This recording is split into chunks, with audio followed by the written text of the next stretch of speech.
हाँ तो मित्रों, जो सेकंड ग्रेड की मैथमेटिक्स और साइंस की तैयारी कर रहे हैं उनके लिए शिक्षण विधि के अहम जो 20 प्रश्न आते हैं उनके महत्वपूर्ण प्रश्न इस प्रकार से हैं। और उनमें जो ये पार्ट फर्स्ट चल रहा है और हम जो हैं जल्द कल सेकंड पार्ट लेकर आएंगे जिनमें तमाम प्रश्न आ जाएंगे। तो पहला प्रश्न ये है, प्रायोजन विधि के जनक विलियम किलपैट्रिक ने किस दार्शनिक की विचारधारा को अपनाया था? तो आंसर होगा जॉन डीवी। ध्यान रखें, केपी शब्द आप याद रखें। के का मतलब है किलपैट्रिक, पी का मतलब प्रायोजन विधि। हम पूरे ऑप्शन नहीं देकर आपके समय को बचाते हुए डायरेक्ट इसका आंसर दे रहे हैं। तो आप एग्जाम में हो सकता है इनमें से ये महत्वपूर्ण प्रश्न है आपके एग्जाम में आ जाए, जिससे आपका जो है वो टारगेट है गवर्नमेंट जॉब प्राप्त करना, वो आपका क्या है कि सफल हो। चलिए नेक्स्ट प्रश्न 2 में हम इस प्रकार से हैं, समस्या समाधान विधि विज्ञान में जानी जाती है, वैज्ञानिक विधि भी जानी जाती है। ध्यान रखें, समस्या समाधान विधि हो या वैज्ञानिक विधि हो, इन्हें एक ही नाम से जाना जाता है। नेक्स्ट प्रश्न है, प्रोजेक्ट शब्द का प्रयोग सर्वप्रथम किया गया था? तो ध्यान रखें 1908 में प्रोजेक्ट शब्द का प्रयोग किया गया था। नेक्स्ट प्रश्न है, पाठ्यक्रम का अर्थ है दौड़ का मैदान। ये बहुत बार प्रश्न रिपीट होते हैं। पाठ्यक्रम का मैदान अर्थ होता है दौड़ का मैदान। पाठ योजना के पंचपदीय प्रकार की पाठ योजना किसने दी? यानी जो पाठ योजना में पंचपदीय प्रकार है वो किसने दिए थे? हर्बर्ट ने दिए थे। शिक्षण प्रक्रिया में कितने ध्रुव माने जाते हैं? 3 ध्रुव माने जाते हैं। आप इन प्रश्नों को चाहे तो आप जब आप ट्रेवल के लिए जाएं तो एक बार जो आपके परीक्षा देने से पहले जो रास्ता होता है प्यारे बच्चों, एक बार इनको गहनता से देख लें।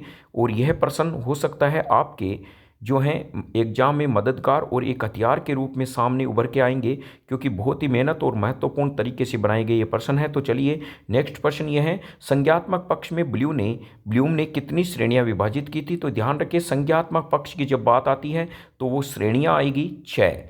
और RCEM ने किन वर्गों को मिलाकर सृजनात्मक उद्देश्य का नाम दिया? चलिए हम नेक्स्ट इसके पैराग्राफ में चलते हैं।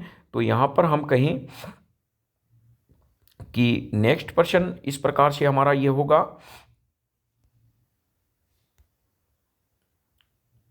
नेक्स्ट प्रश्न है, जब 2 या 2 से अधिक शिक्षक मिलकर शिक्षण का कार्य करते हैं तो उसे कहते हैं? ध्यान रखें, बहुत ही महत्वपूर्ण प्रश्न है। जब 2 या 2 से अधिक शिक्षक मिलकर शिक्षण का कार्य करते हैं तो उसे कहते हैं दल शिक्षण।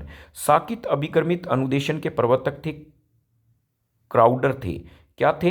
तो हम कह सकते हैं सी से आप लिख सकते हैं, सी शाखा होती है तो इस से का मतलब ले लेना क्राउडर, सी क्राउडर। तो प्यारे बच्चों NA क्राउडर हैं और यहाँ पर आप क्राउडर ध्यान रखना, साकित अभिक्रमित अनुदेशन के प्रवर्तक माने जाते हैं क्राउडर।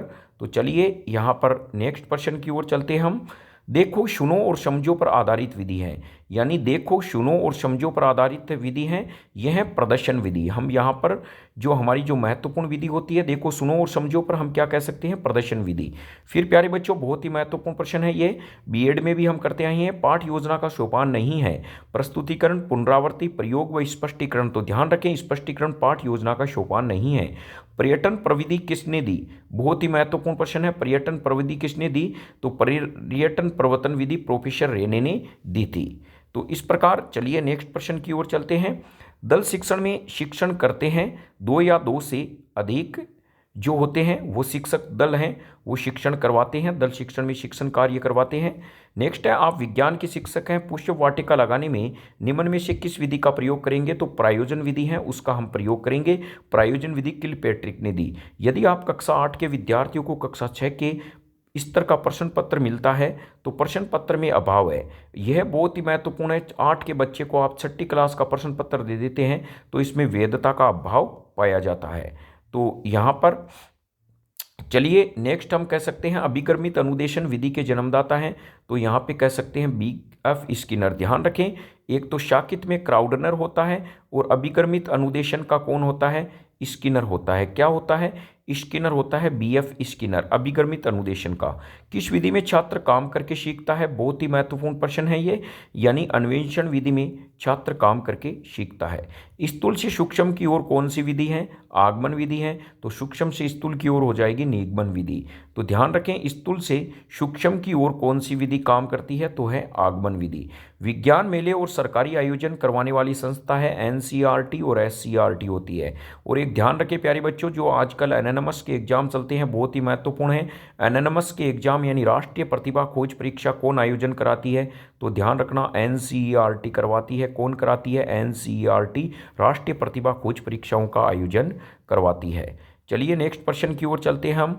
यह प्रश्न हमने देख भी लिए हैं। तो नेक्स्ट है, आरसीएम ने किन वर्गों को मिलाकर सृजनात्मक उद्देश्य का नाम दिया? तो विश्लेषण, संश्लेषण और मूल्यांकन को मिलाकर सृजनात्मकता का नाम दिया था। अब है एपिडायोस्कोप यंत्र का क्या काम है? तो ध्यान रखें, एपिडायोस्कोप क्या करता है प्यारे बच्चों? लघु चित्रों को वृद्ध करता है। क्या करता है? लघु चित्रों को यानी बड़ा करके दिखाता है। यह एपिडायोस्कोप का काम है। नेक्स्ट प्रश्न की ओर चलते हैं। शैक्षिक प्रक्रिया के 3 प्रमुख जो हमारे पास में अंग हैं वो क्या हैं? तो ध्यान रखें, यह प्रश्न है इस प्रकार से, शैक्षिक प्रक्रिया के 3 प्रमुख अंग हैं। तो यहाँ पर ऑप्शन 4 होगा, उद्देश्य, अध्ययन, अध्यापन, प्रस्तुतियाँ क्या होगी, और मूल्यांकन। ये शैक्षिक प्रक्रिया के 3 प्रमुख अंग हैं। ध्यान रखें, शिक्षक इसमें नहीं आएगा। शैक्षिक प्रक्रिया में उद्देश्य आएगा, अध्ययन अध्यापन की प्रस्तुतियाँ आएगी जिसमें छात्र और शिक्षक हैं और विद्यालय हैं वो सभी इसमें आ जाते हैं, और मूल्यांकन आते हैं। बहुत ही महत्वपूर्ण प्रश्न है और बहुत ही वेरी वेरी इंपॉर्टेंट प्रश्न है। 2023 में ये शायद 22 के अंदर वो धमाका मचा सकता है। ये प्रश्न शैक्षिक प्रक्रिया का अंग है। हम यहाँ देखते शिक्षक ही कर देते हैं। शिक्षक शैक्षिक प्रक्रिया के अंग में शामिल नहीं है, वो अध्ययन अध्यापन प्रस्तुति में आता है। फिर आता है, पाठ्य पुस्तकों के मूल्यांकन तथा गुणवत्ता सुधार की दिशा में कौन सी संस्था काम करती है? तो पाठ्य पुस्तकों का जो मूल्यांकन है और गुणवत्ता के सुधार में एनसीईआरटी काम करती है। और एनएनएमएस के एग्जाम कौन कराती है? राष्ट्रीय प्रतिभा परीक्षा के जो एग्जाम है वो भी कौन कराती है? एनसीईआरटी कराती है। चलिए नेक्स्ट, अब यहाँ पर हम जो हैं इन जो प्रश्न आपको ये दिखाई दे रहे हैं, ये कल हम ये कोशिश कर रहे हैं कि कल तमाम प्रश्न हैं वो आपके एग्जाम से पहले शिक्षण विधि में आ जाए। तब तक आप इन प्रश्नों को देखते रहें, हो सकता है आपकी हेल्प करें। और यदि आपने चैनल को सब्सक्राइब नहीं किया है तो प्रिय मित्रों ज़रूर एक बार सब्सक्राइब करें, आपको ये फ़ायदा मंद देगा। जय हिंद, वंदे मातरम के साथ धन्यवाद।